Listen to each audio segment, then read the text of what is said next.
Bom dia, graça e paz do nosso Senhor Jesus Cristo esteja com todos vocês. Estamos aqui para mais um dia de leitura da nossa Bíblia no livro de Atos. Hoje vamos ler o capítulo 9 e a gente tem visto como que Deus operou no início da igreja, como que os apóstolos foram cheios do Espírito Santo e foram usados tremendamente para começar a igreja. E hoje nós vamos ler uma história muito interessante, que é a história de Saulo. Vocês lembram o jovem Saulo que estava lá assistindo à morte de Estevão e que quando tiraram as vestes de Estevão, colocaram aos pés de Saulo, porque ele era um dos principais que mandava perseguir a igreja? Lembra que no capítulo anterior ele estava mandando invadir a casa dos cristãos e arrancar homens, mulheres e lançar nas prisões? Pois é, hoje nós vamos ver o que vai acontecer com este Saulo. Então vamos à leitura do capítulo 9 e não se esqueça de curtir o vídeo, comentar, compartilhar, se inscrever no canal e compartilhar, né, com as pessoas para abençoar outras pessoas também. Capítulo 9, vamos ler a história de Saulo. O que o Espírito Santo vai fazer com este homem? Será? O que será? Então vamos ver aqui. E Saulo, respirando ainda ameaças e mortes contra os discípulos do Senhor, dirigiu-se ao sumo sacerdote e pediu-lhe cartas para Damasco, para as sinagogas, a fim de que, se encontrasse alguns daquela seita, quer homens, quer mulheres, os conduzisse presos a Jerusalém. E indo no caminho, aconteceu que, chegando perto de Damasco, subitamente o cercou um resplendor de luz do céu.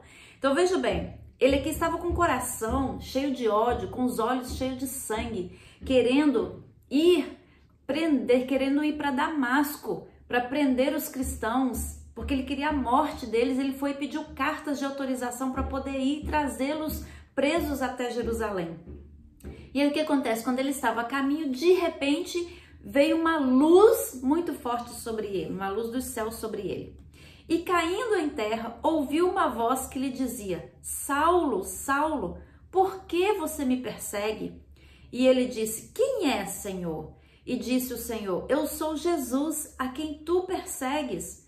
Duro é para ti te recalcitrar contra os agrilhões. E ele, tremendo e atônito, disse: Senhor, que queres que eu faça? E disse-lhe o Senhor: Levanta-te e entra na cidade, e lá te será dito o que te convém fazer. Gente, olha que maravilha!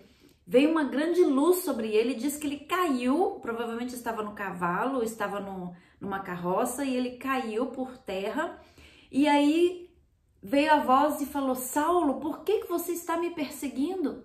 E ele não entendeu, ele falou assim: mas quem é? Ele falou: eu sou Jesus, a quem você persegue. Então veja bem, ele estava perseguindo os cristãos, estava perseguindo a igreja, mas Jesus tomou aquilo para ele mesmo, falou: não, quem persegue um dos meus pequeninos está perseguindo a mim. Você está me perseguindo, Saulo. E ele falou: o que o senhor quer que eu faça? E Jesus falou para ele: vai lá para a cidade, entra na cidade, que eu vou falar com você o que você deve fazer. E então, no versículo 7, e os varões que iam com ele pararam espantados, ouvindo a voz, mas não vendo ninguém. Então, quer dizer, tinha pessoas ali com ele estava acompanhado de uma comitiva, as pessoas ouviam a voz, mas não viam ninguém e ficaram todos apavorados. E Saulo levantou-se da terra e, abrindo os olhos, não via a ninguém. E, guiando-o pela mão, o conduziram a Damasco, ou seja, ele ficou cego. Saulo ficou cego quando aquela luz veio sobre ele, que ele caiu por terra, ele ficou cego e já não conseguia enxergar. Então os que estavam com ele, segurando pela mão, levaram ele até a cidade de Damasco. E esteve 3 dias sem ver e não comeu e nem bebeu. Por 3 dias ele ficou jejuando porque estava ali cego e ainda chocado com o que tinha acontecido com ele. E havia em Damasco um certo discípulo chamado Ananias. E disse-lhe o Senhor em visão: Ananias? E ele respondeu: Eis-me aqui, Senhor. E disse-lhe o Senhor: Levanta-te e vai à rua chamada direita e pergunta em casa de Judas por um homem de Tarso chamado Saulo, pois eis que ele está orando. E numa visão ele viu que entrava um homem chamado Ananias e punha sobre ele a mão para que tornasse a ver. Então veja bem, Deus chama Ananias e fala: Ananias, vai a tal local, vai até a casa de um homem chamado Judas, que lá tem uma pessoa orando, lá tem um homem, Saulo, ele é da cidade de Tarso, e ele está lá orando, e você vai impor as mãos sobre ele. E na mesma hora, Saulo teve uma visão de que entrava um homem chamado Ananias e que impunha as mãos sobre ele e ele voltava a enxergar. Então veja bem como o Espírito Santo trabalha. E respondeu Ananias: Senhor, de muito ouvir acerca deste homem, quantos males tem feito aos seus santos em Jerusalém. E aqui tem poder dos principais dos sacerdotes para prender a todos os que invocam o teu nome. Então veja bem, Ananias ficou assustado, falou assim: mas Senhor, este homem é aquele que anda prendendo os cristãos, que anda mandando matar os cristãos. O Senhor está me mandando ir de encontro a este homem é perverso. E aí Deus fala para ele assim: olha, vai, porque este é para mim um vaso escolhido para levar o meu nome diante dos gentios e dos reis e dos filhos de Israel. E eu lhe mostrarei quanto deve padecer pelo meu nome. E Deus então vira para Ananias e fala assim: vai, porque ele é um escolhido meu, porque eu estou transformando a vida deste homem, ele vai anunciar o meu evangelho para grandes e pequenos, para reis, ele vai anunciar a minha palavra, então pode ir porque eu estou te mandando. E Ananias foi e entrou na casa e impondo-lhes as mãos disse: irmão Saulo, o Senhor Jesus que te apareceu no caminho por onde vinhas me enviou para que tornes a ver e sejas cheio do Espírito Santo. E logo lhe caíram dos olhos como que umas escamas, e recuperou a vista, e levantando-se, foi batizado. Gente, esse é o nosso Deus. Esse é o nosso Deus que transforma vidas. Quem somos nós para julgar as pessoas? Quem somos nós para julgar assassinos, pessoas que estão presas na cadeia porque cometeram crime? Quem somos nós para julgar as pessoas que fazem algo contra a gente? Quem somos nós para julgar? Deus vê o coração e Deus pode pegar a pior das criaturas e transformar num vaso de bênção, que foi isso que Deus falou com Ananias, falou: olha, este é para mim um vaso escolhido. Então quem somos nós para apontar o dedo e ficar julgando o erro da pessoa, as falhas das pessoas? Não é para isso que Deus nos chamou. Deus nos chama para ir e anunciar o evangelho, para impor as mãos, para abençoar.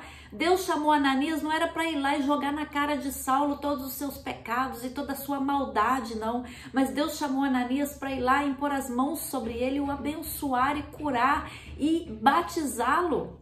Olha só a diferença, como que o nosso Deus é. A gente tem uma visão muito errada de Deus. Muitas pessoas veem Deus como um Deus carrasco, um Deus que castiga, um Deus que impõe. Ele sim é zeloso pela palavra dele, mas ele é amor, ele é perdão. E é isso que ele quer que nós preguemos às pessoas. O amor e o perdão de Deus. O perdão dele alcança até a pior das criaturas. Então é esse evangelho que nós devemos anunciar. Aí continuando aqui a história. E tendo comido, ficou confortado. Veja que Saulo, até batizar, ele se batizou, né? E aí, depois que ele se batizou, ele comeu e ficou confortado. E esteve Saulo alguns dias com os discípulos que estavam em Damasco. E olha só, agora ele já estava fazendo parte do discipulado. Ele estava perseguindo e agora se juntou a eles.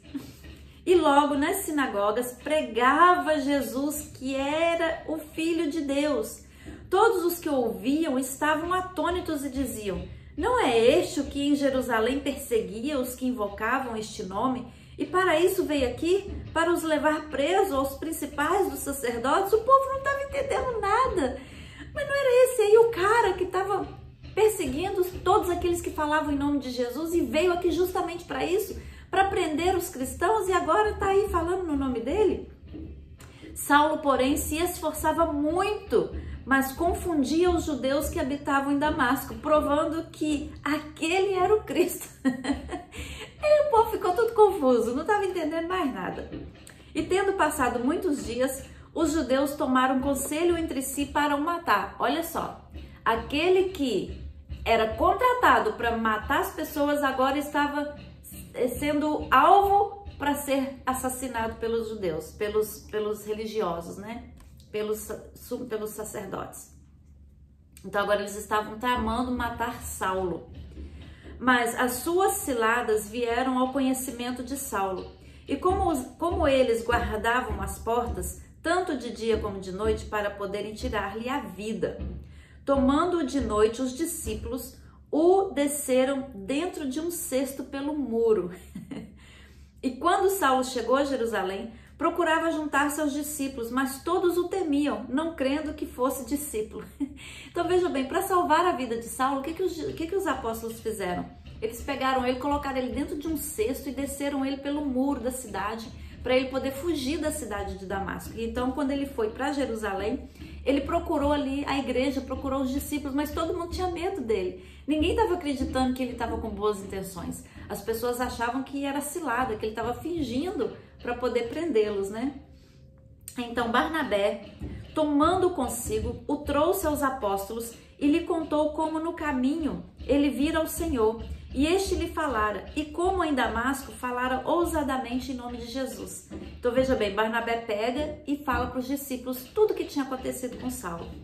E falava ousadamente no nome de Jesus. Falava e disputava também contra os gregos, mas eles procuravam matá-lo.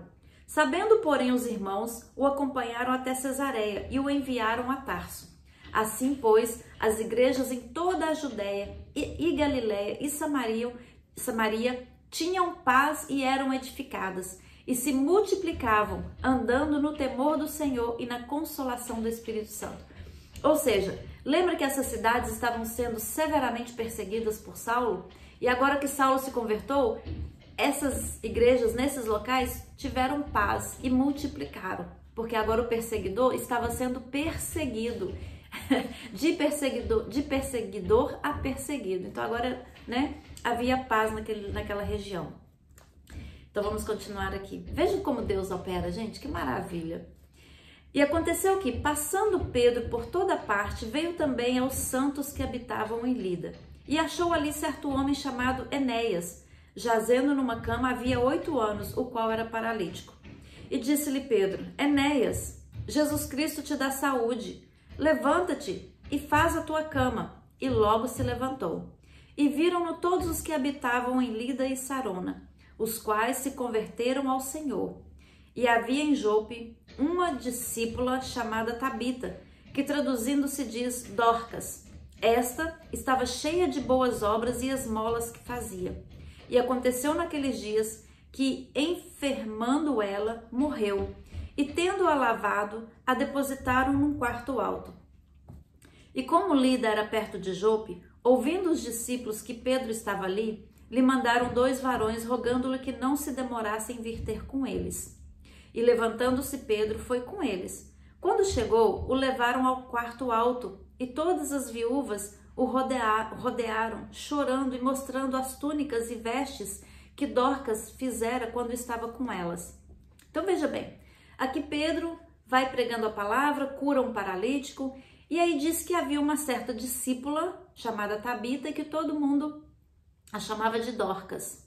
E ela era cheia de boas obras, era uma mulher boa que fazia muitas esmolas e aqui diz que ela fazia túnicas e vestes para doar para os pobres. Então era uma pessoa dedicada à obra do Senhor, e essa mulher adoeceu e veio a falecer. Então eles pediram que Pedro viesse depressa, né, no sepultamento dessa mulher, porque ela estava ali, colocaram ela num quarto e pediram que Pedro viesse depressa para ver essa mulher.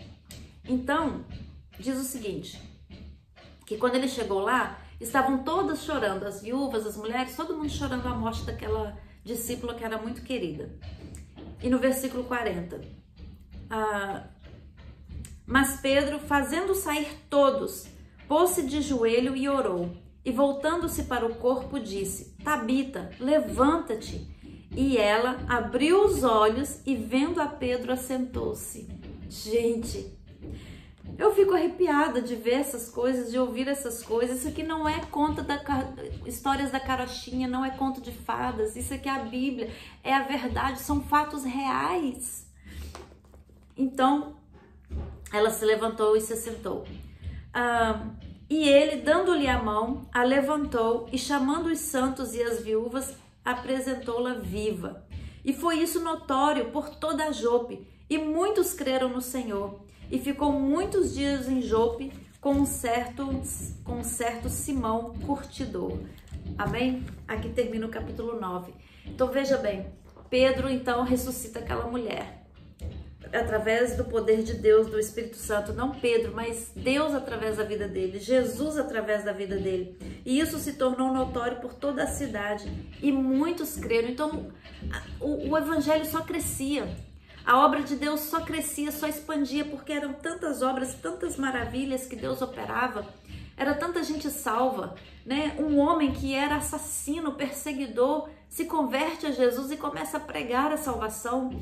Paralíticos são curados, mortos são ressuscitados. Esse é o poder de Deus, amados. Quando a gente crê, quando a gente busca a Deus, são essas maravilhas que Deus faz. E você vê que Pedro, ele teve uma experiência onde ele negou Jesus 3 vezes e ele se achou incapaz. Mas quando Jesus ressuscitou, Jesus chama Pedro e fala: Pedro, tu me amas. Pedro, tu me amas. Pedro, tu me amas.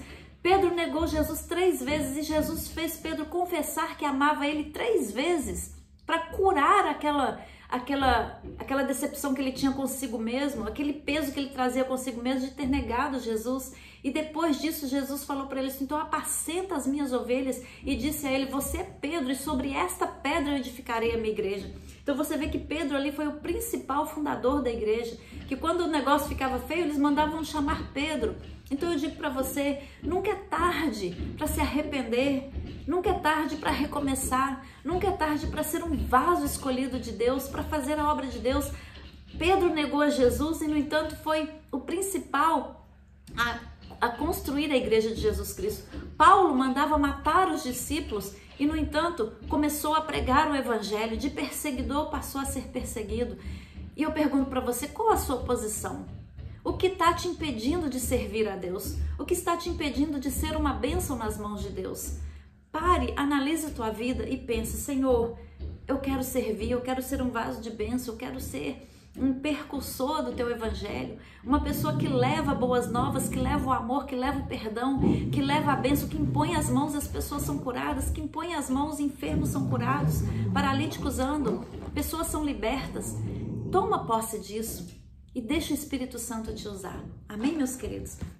Um beijo no coração, Deus abençoe o seu dia e até amanhã para o capítulo 10. Tem mais aventuras vindo por aí.